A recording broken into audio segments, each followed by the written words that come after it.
Good morning, and today we have Dr. Bill Clemmer with us, who is the team leader, Ebola Response and Recovery Project from Lutheran World Relief and IMA.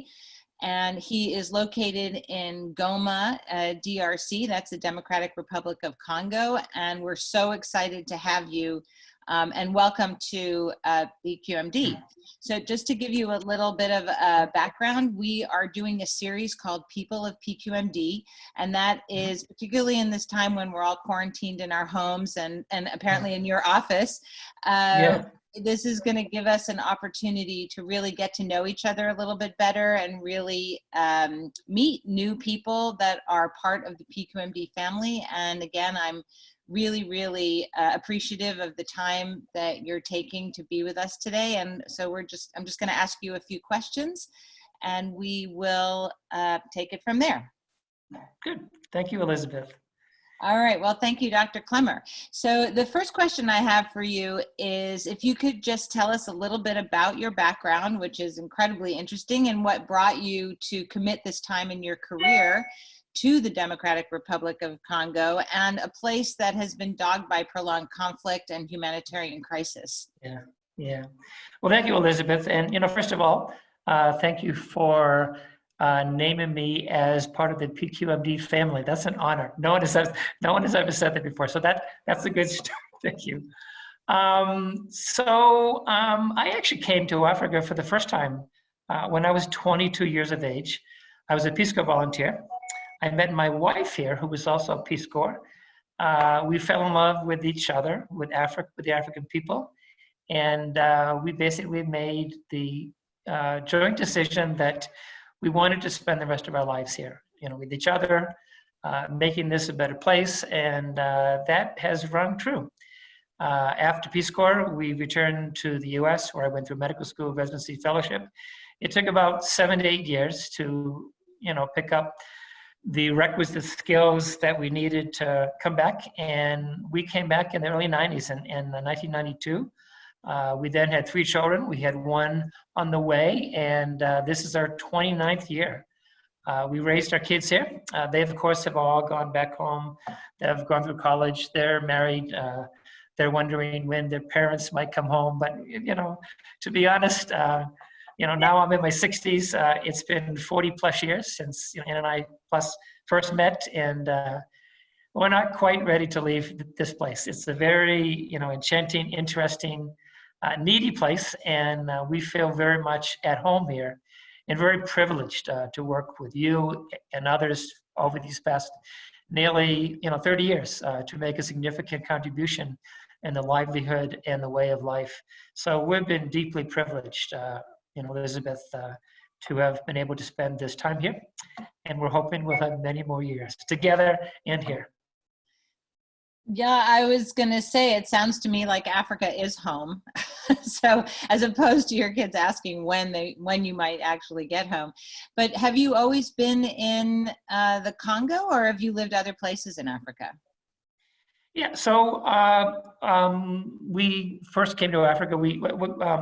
So we first met in Mali. We served there for several years. We came to Zaire in the early 90s. Stayed here during the difficult transition when it became the DRC. We've served in South Sudan. We've worked in Kenya, Tanzania, Burundi, but most of our years have been here in the Congo. This is where we raised our children. They went to school. When we first came here, I came here as a medical missionary doctor, which I am still, and my wife is a teacher. We came here nearly 30 years ago without any real set idea in terms of what we would be doing. We simply wanted to meet needs. And, I would say that over the past 30 years, we've met a lot of needs.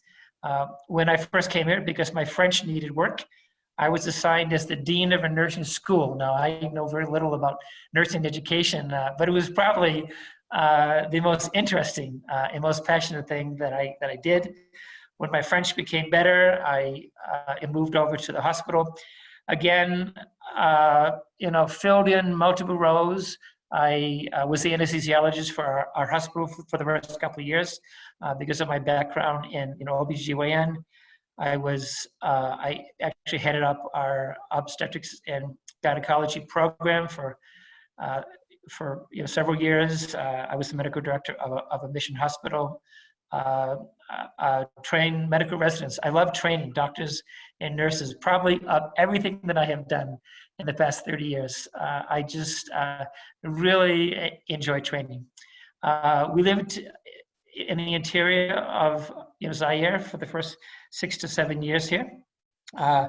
During the rebel wars, because we had children, because of the conflict, because mission hospitals became, frankly, targets for much of the violence and much of the aggression. We needed to relocate. We moved, rather than go home, we moved to the capital city of Kinshasa in the late 1990s, where we raised our kids. They went to school there. My wife was the president of the American School. Our kids during the year wars, the school during its big days had 400 to 500 students. When we were there, because of the evacuation, our 4 children made up about 30% of the population of the student body. But it grew thereafter. During my time living in Kinshasa, I got to meet a lot of people from various organizations. I became connected with Paul Gerstein, who you know from IMA, and started to during the post-war era of 1999 to 2010, I really became involved in project management, working for IMA with largely donor-funded projects, USAID, Opter, Global Fund, World Bank, basically trying to rebuild the primary healthcare system here in Congo, which had become devastated by years of neglect and the fighting. As much as I enjoyed working in mission hospitals, training doctors and nurses, I realized that Congo's biggest needs were actually public health, primary health care, and to save the most number of lives and to make a more lasting impact. I shifted into public health, project management, and really focused on gaps, reproductive health care, vaccination. When Ebola surfaced, I was sent to help manage that. And of course, now it looks like I'm being pivoted in my mid-60s to COVID-19. So we don't know what tomorrow will bring, but we know that we are where we're supposed to be. We're very fulfilled, we're very blessed. And it's really been a very holistic experience. And we're just thrilled to have the chance to be with you today and to share part of that story. So you mentioned that you were there during the Ebola response and ongoing Ebola response, and that now you're shifting to the COVID-19 response. What are some of the lessons that you've learned from responding to Ebola, and I think likely AIDS before that, given your time in Africa, and now with this oncoming pandemic? Yeah, thank you. So in the early fall of 2018, we were actually transferred from South Sudan to Eastern Congo to help confront this new outbreak of Ebola. Like many, we thought that this would be a short-lasting, endeavor. This actually is the 3rd outbreak of Ebola that I have been involved with here in the Congo. So my expectation when we were transferred from South Sudan here is that this would be a 3-month job. We would do what was necessary to take care. Unfortunately, it didn't turn out to be as short of an experience. We actually just this week discharged our last patient from the Ebola Treatment Center. We have been at it now for 23 months. In what has been Congo's longest and deadliest outbreak of Ebola. The particular challenge with this outbreak is This did occur in a very isolated part of the Congo, part of the Congo that has also been in dire conflict and under violence with attacks from multiple rebel and armed groups. So we were faced with working in a very insecure and a very isolated area. And of course, that's the type of context that the Ebola virus does very well in, where we cannot access, where we cannot get, where we simply can't, where we simply can't bring in all of the necessary means and logistics and all. So it's been a long and a somewhat complicated haul, but it has been a successful one. Part of our first mandate, we actually were assigned 75 hospitals and healthcare facilities where we were asked to help work with the healthcare staff so we could identify new cases, so we could train, so we could isolate, triage, find patients, and simply get them into treatment and out of the local community as quickly as we could. This being a very neglected and isolated part of the Congo, what we found was quite sobering. Elizabeth, many of the 75 healthcare facilities and hospitals had no running water. They had very little supplies. Staff had left because of the violence, because of Ebola, and it was a was a very uphill battle. Of course, during the early days of the outbreak, healthcare facilities are indeed the most dangerous place to be during such an outbreak, because that's where patients come. And if staff are not prepared to deal with them, if they don't have the requisite gloves and mask and water, then it becomes a danger to the healthcare staff, which indeed becomes a danger to patients. So, sadly, many of our patients during the first part of this outbreak were actually nosocomial. They actually were either healthcare workers or patients who were infected coming to the healthcare facilities, and that simply is just not acceptable.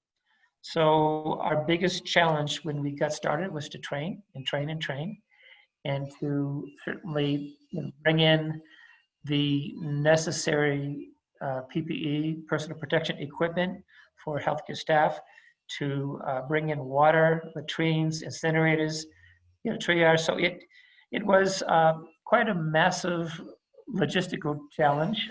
We're very thankful to the very generous support we have had from USAID and AFTA, from the American people. It's been a huge blessing and a huge source of support. But beyond training, beyond bringing in materials, was the challenge of changing habits, to get doctors and nurses and healthcare personnel used to washing, into screening, into and to doing case definition triage, to put people into isolation. And then once we dealt with the healthcare facilities, we needed to do the same to the schools and the churches and the markets. So it was a massive public health effort. And as we were gearing up, training, preparing, the numbers grew from 10 to 20 to 50 to 100. And so our biggest challenge was really just getting started up. But we have had a very faithful and very devoted team. We have a team, we support close to 1,000 doctors and nurses and engineers and outreach workers.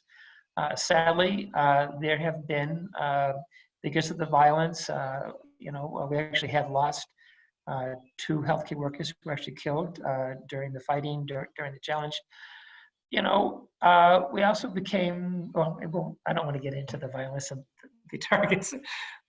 Let's just say it was a challenging experience, and it's been a very long 23 months. But as I mentioned, we discharged our last case this past week. And now we're on a 42-day countdown until WHO declares this will be over, though it won't be quite time to go to Maine to see our kids. And then we enter into a 90-day period of surveillance. But we will get there. We didn't realize that at the end, as we were phasing down, we would be, confronted with COVID-19. And as you mentioned, there are a lot of parallels. There are. I mean, I think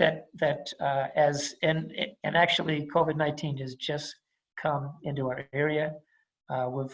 We have gone from single digits to like double digits, and we will be higher as time goes on. I've just arrived back in Goma from the outbreak area where I've spent most of my time during these 23 months to find out that the town of Goma has been put into isolation because of a series of new cases we had this past week. And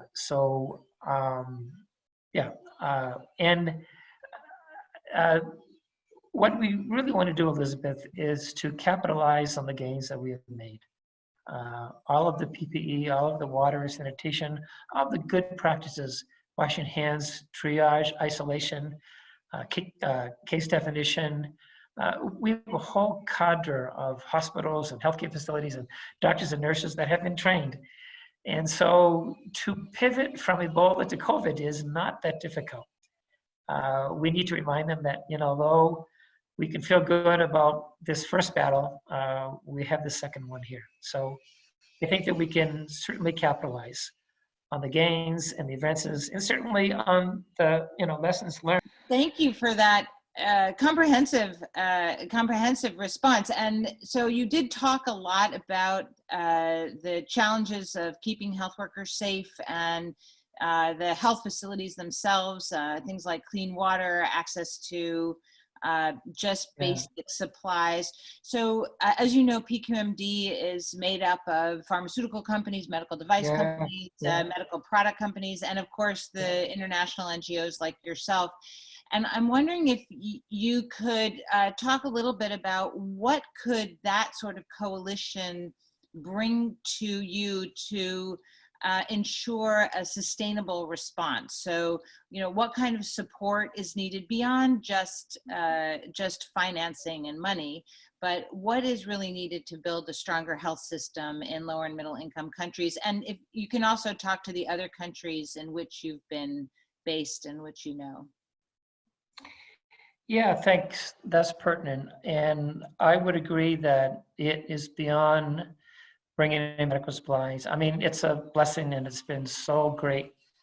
I mean, my first, I don't need to tell stories, but my first couple of years working here as a missionary doctor. So I went from the dean of nursing school to the head of training to get to obstetrics and gynecology.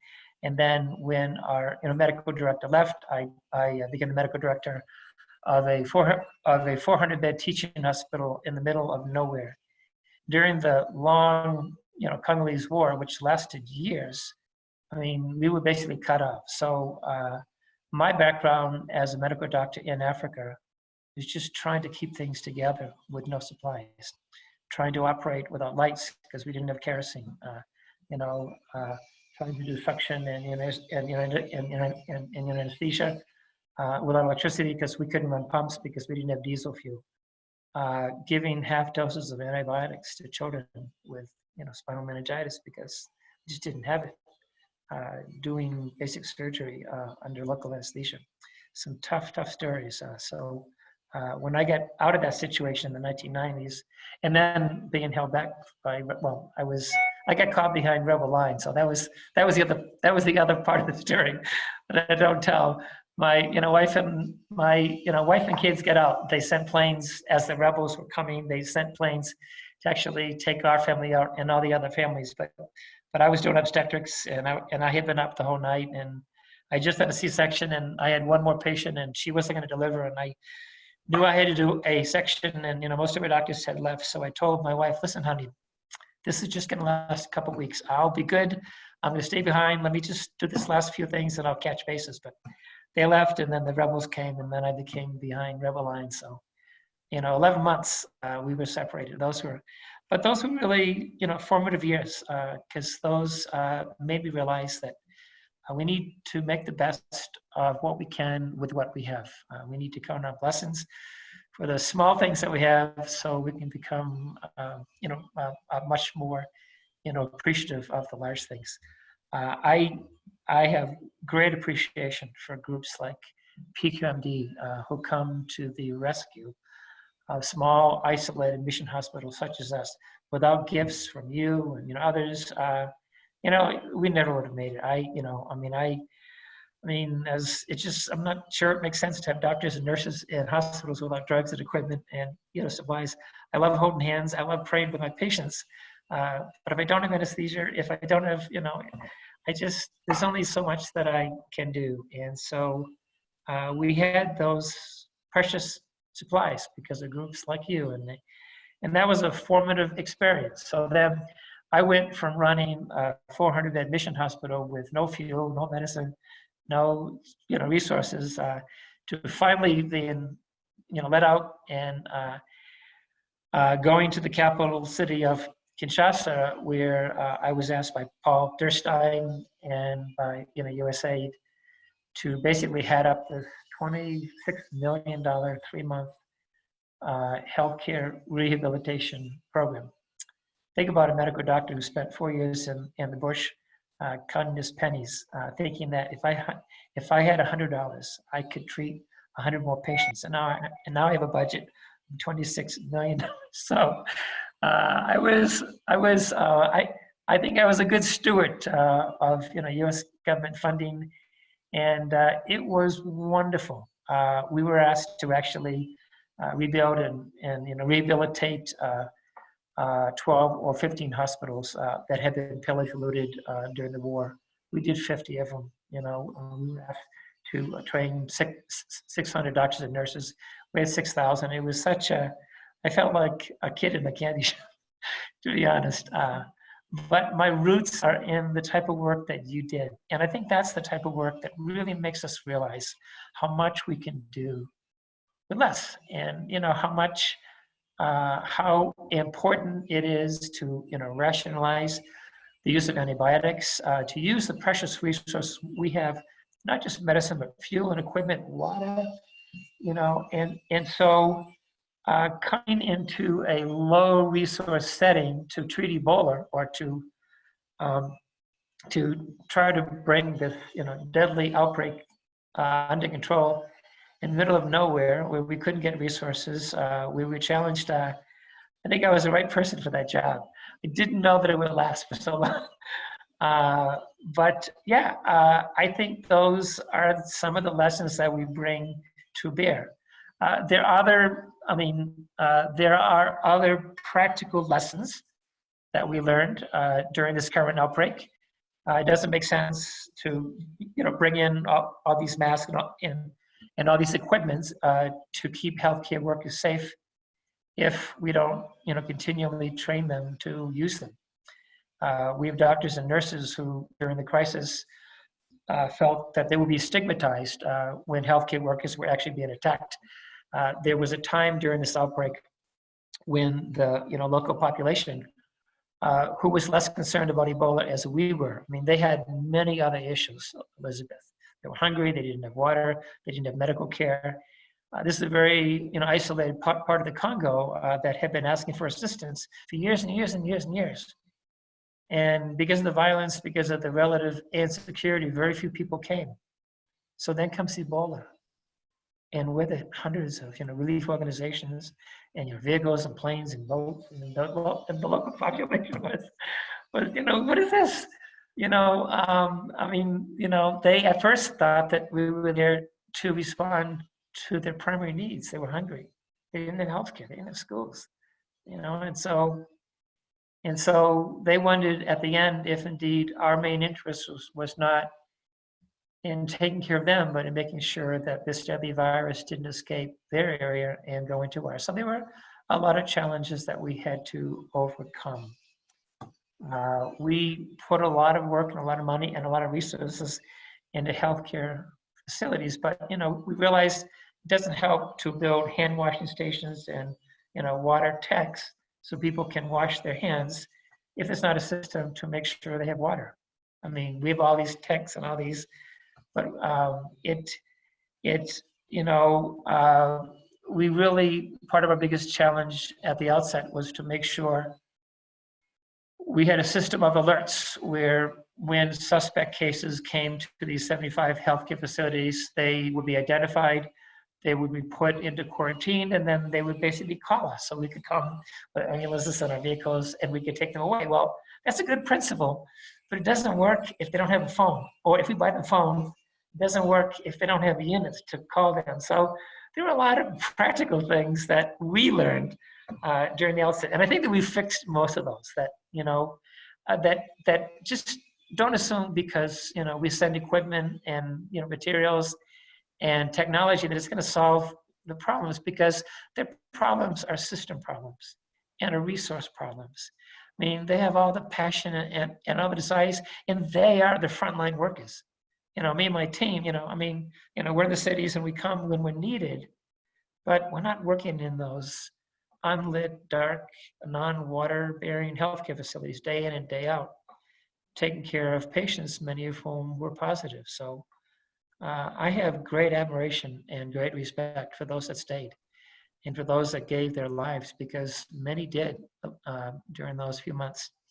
So the first lesson that I learned was one of humility, and one of appreciation, and one of making sure that, whatever we give them, we also give them the means to make sure that it works, and we're there until the end. It's just not dropping off boxes and packages and saying, God bless you. It's saying that God loves you and that we will be with you from the start until the finish. So that's my 23-month story. Not quite over, but getting there. Wow. So. Yeah, thank you. Thank you very much for that. That's quite profound. So I know that you and your wife are very involved with the international ministries, and Yes. you work with thousands of students a week. And so actually what I was wondering is, what are you learning from them, from the children, that helps in addressing the challenges of an epidemic and by extension a pandemic? Yeah. Well, if you read about my wife, you read about a wonderful person. So Anna's a teacher. We both met here as Peace Corps volunteers, and Anne worked back in Washington, D.C. to put me through medical school and residency and more kids and brought them back here. She loves children. She's a great teacher. And I've lost my train of thought. You get me to think about Anne, and I'm thinking it's time to go home. We actually work apart. I'm in Benny, which is 600 miles, which is 250 kilometers away from the outbreak, and Anne works here in Goma. But I just got back, so I'm going home after this interview. We applied to the International Ministries, which is a branch of the American Baptist Churches. We wanted to be, volunteered faith-based workers in the Congo. I grew up Catholic and grew up Southern Methodist. We were too conservative for the Catholics and too liberal for the Southern Baptists. So we both applied as joint missionaries with the American Baptist Church, and their foreign mission board since like 1880 has been International Ministries, and they have been working here in Zaire for over 100 years. And as I read stories about their missionary doctors, in all the hospitals that they set up, and in the camps and the outreaches, and their deep relationship with the culture and the people and the language, I said to my wife, that's where we want to be. And so we came to Zaire largely because of the history and the wonderful tradition of those before us. We are still with International Ministries. My wife is a missionary. She's actually supported by a large group of our churches in Maine. My wife, though she's from South Carolina, has been adopted by the state of Maine. So we have about 500 or 600 churches that actually support her and her work.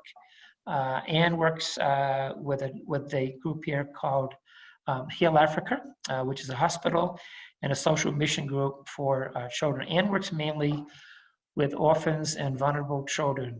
Goma has hundreds of orphan children on the street. See them when we go home at 5 p.m. and when I get in at 7 a.m. Because of the surrounding conflict and because Goma is felt to be safe, there's a lot of people that come here and need to leave their children, or parents die from AIDS, which you know well, and the extended family simply can't take care. So there's a lot of orphans and vulnerable children. When we came here from South Sudan in, a couple of years ago, my wife really wanted to, set up a school, to have a shelter and a feeding area and a clothing area and a counseling area. And she reached out to our churches in the United States. My wife makes a missionary service. She's very happy. We do very, very well. But she wanted $1,500 for a tent, so she could, bring in children during the day and feed them. And during the time that I've been working on, Ebola, my wife and wonderful churches in Maine, New England, and all South Carolina have raised close to $300,000. She's got a large complex. There's 16 rooms. There's a large staff. And they, bring in children off of the street. There are days that they have 900, 1,100 children. Excuse me, I gotta get a drink of water here. Samantha, this is your pause. I probably won't give you many. So my wife has been very active working with the children, and I come home from the hot zone every week or every other week. I'm just amazed at all the work that she's doing. Sometimes I think that I was brought here so she could come and she's making a huge difference. The sad thing though is during this COVID outbreak, this is since I came home the last time, the government has forbidden groups of more than 20 to come together. So my wife still goes in. Oops. That's not an earthquake. That's me thinking about this whole story. So my wife goes in daily, but they don't let all the kids come in. So, they get 30 to 40 kids a day, and she goes home, wondering about the others. So sometimes we just drive around town and she sees kids that she knows and she gives them food and hugs. And it's a very tough climate. I think that, COVID-19 is definitely going to take us out of our area of comfort, but it's also taking us out of areas that we felt that we were making a difference. So my wife and a group of women that she's working with, they have decided because groups cannot congregate, they can still get out. So my wife has been walking around the community. They drive, they go. So they've just been doing, mobile work. She's doing incredible work. I might work for her once I finish Ebola. So she's very busy and she's very fulfilled. And of course, they closed the borders here. They, closed the airport. They closed them tight when COVID-19 first came to Goma the middle of March. And we had the option of going home to be with our kids and take some, we knew that if we stayed, then, there would be no way out. And we opted to stay largely because of those children that you talked about. As much as Ann misses our 4 kids, and we've got grandchildren, we don't see them that often. And as much as we really wanted to go home, my wife said, well, I've got over 1,000 grandkids here. So we stayed, and true to form, they locked the border, they closed the airport, closed a lot of stores. We can't leave the city.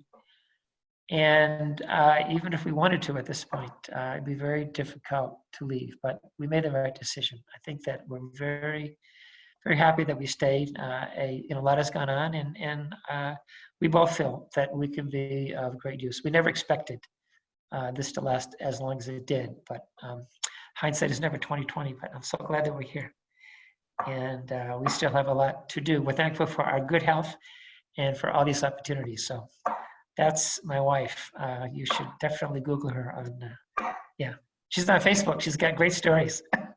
So I could go on and on about her. My stories are boring. I just take care of people and bring them into camps. And I've got a 3-drug cocktail, and if it works, it works. If it doesn't work, then we bury them. And mine's really cut and paste. Hers is really neat stories. I'll share her Facebook page. Just every day is a different story. So. Well, thank you. Yeah. Thank you so much, Dr. Clemmer, and thank you and your wife for all of the amazing work that you're doing and all of the lives that you're saving and the blessings that you're bringing to the communities in which you're working. It just, it's inspiring in so many ways. So with that, I just want to say thank you and really appreciate Yeah, your time today yeah. and what a wonderful part of the PQMD family you are. And I had no idea that Yeah, your engagement yeah. with us has reached so far, and Okay. we're Yes, really it has. Yeah. excited that you're part of Okay. our Yeah. family. Well, thank you very much. Thank you for letting me be a part of this.